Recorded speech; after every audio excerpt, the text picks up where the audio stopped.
అధికారం కోసం సొంత ఫ్యామిలీని, అమ్మను, అక్కను, ప్రతి ఒక్కరిని దూరం చేసుకునే వాళ్ళు ఒకవైపు అయితే, తరతరాలుగా మా మా ఇన్ని తరాలు మా తాత ముత్తాతలు అని చెప్పుకునేవారు కోసం ఇప్పుడు ఎవరు రావడం లేదు. తల్లి అమెరికా ఉన్నది, చెల్లి వేరే వేరే పార్టీలో పోయి అన్నకి ఇస్తున్నది. కానీ మా మా అన్నయ్య పవన్ కళ్యాణ్ కోసం ఫ్యామిలీ మొత్తం, మా అన్నయ్య చిరంజీవి గారు, ప్రతి ఒక్కరూ పవన్ కళ్యాణ్ అన్న గారి గెలుపు కోసం వాళ్ళు తమ వంతు ప్రయత్నంగా ప్రచారం చేస్తున్నారు. అంటే నా అన్న ఫ్యామిలీకి ఎంత విలువ ఇస్తున్నారు. నా అన్నకు ఈ ఫ్యామిలీలో ప్రతి ఒక్కరూ కావాలి. ఆస్తుల కోసం, అధికారం కోసం సొంత ఫ్యామిలీ వాళ్ళని వదులుకునేవారు ఒకవైపు అయితే, తమ్ముని విజయం కోసం తమ్ముళ్ళు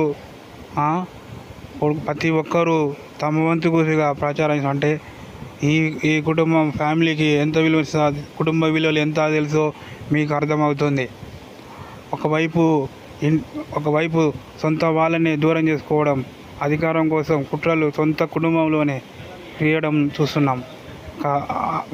మన అన్నయ్య అలా కాదు. ప్రతి కుటుంబంలో ప్రతి ఒక్కరు కావాలి.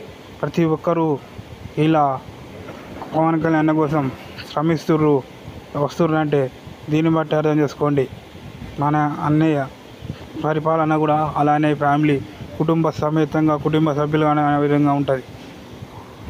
ఇంకోవైపు సొంత బాబాయిని చంపినవాడు ఇప్పటి వరకు ఎవరో తెలియలేదు, ఎవరు చంపినో తెలియదు. అధికారంలో ఉండి, ముఖ్యమంత్రిగా ఉండి సొంత బాబాయిని చంపిన వాడిని పట్టుకోలేకపోతున్న ఒకవైపు అయితే, బాబాయ్ కోసం ఇంట్లో ప్రతి ఒక్కరూ తమ వంతు ఈ ఎండలో కష్టపడి ప్రచారం చేసే ఒకవైపు.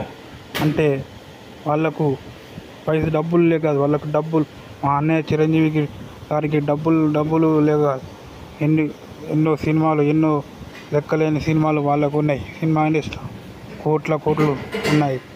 డబ్బుల కోసం కాదు, ప్రజలకు మంచి చేయాలనే ఒక మంచి ఉద్దేశంతో 10-15 ఏళ్ళ బట్టి మన ప్రజలలో వాళ్ళు మమేకం అవుతున్నారు. కాబట్టి ఒక అవకాశం ఇవ్వండి.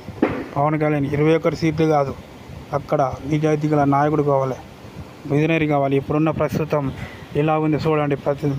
ఇప్పుడున్న పరిస్థితి, అధికారంలో ఉన్న వాళ్ళు ఎలా చేస్తున్నారో మనకు తెలిసిపోతుంది. దయచేసి ఫ్రెండ్స్, జనసేనకు ఓటు వేయండి, కూటమిని గెలిపించండి. అదే మనకు శ్రీరామ రక్ష.